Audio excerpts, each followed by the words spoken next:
Hi, I'm Bobby Anderson, co-director of hockey for the Oshkosh Warbirds. Today I'm going to talk about the format of the first 6 weeks of the training camp and cross-ice games that we're going to be starting the season with this year. We're going to split the kids into teams at the beginning of the season, and we're going to play cross-ice competitive games against each other in a tournament style that we're calling the Sawdust City Classic. For squirts, there'll be 6 teams. The first week will be preliminary games, and we may make changes to the teams after the first week for better parity. After that, the teams will compete in 5 weeks of a round-robin tournament, and the games will consist of 3 periods, 15-minute runtime. For Pee-wees, there will be 4 teams. The teams will also play 1 week of preliminary games, where we may make changes to the rosters to keep them more even.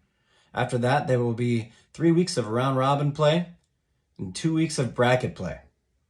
We really want this to be a fun and exciting thing to start the season. We want it to be something that the kids start to look forward to every year. We want them to take it seriously and to compete hard against each other.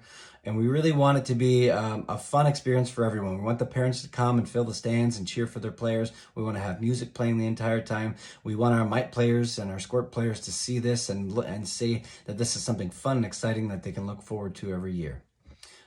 Quick note, the Mites will also start the season with 6 weeks of home ice, inter-squad, cross-ice scrimmages, but they will not be keeping score or in a tournament style. Hi, I'm Tom Bernig, the other co-director for hockey for the Oshkosh Youth Warbirds. And I wanted to just take a quick second to talk about the who and what will be evaluated. Who will evaluate? So we are going to make sure that age level coaches aren't doing the evaluation. So the Pee Wee coaches will evaluate the squirt players. The squirt coaches will evaluate the Pee Wee players.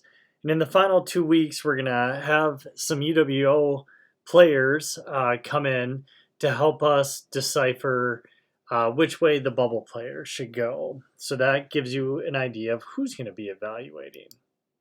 Now, what we are going to be evaluating, so evaluations will occur during the Sawdust City Classic, minus the one piece down below here that I'll talk about. The practices will be purely focused on skill development and some entry-level hockey sense concepts during practice. So evaluators during the games are going to look at compete level or effort level, how the player performs in puck battles, how the player does in puck support, and how the player plays physically. This will really help us determine, where or what team the player is going to best compete at. At the end of each game, evaluators will rank players, and they will provide us a listing of the top third, middle third, and bottom third from that week.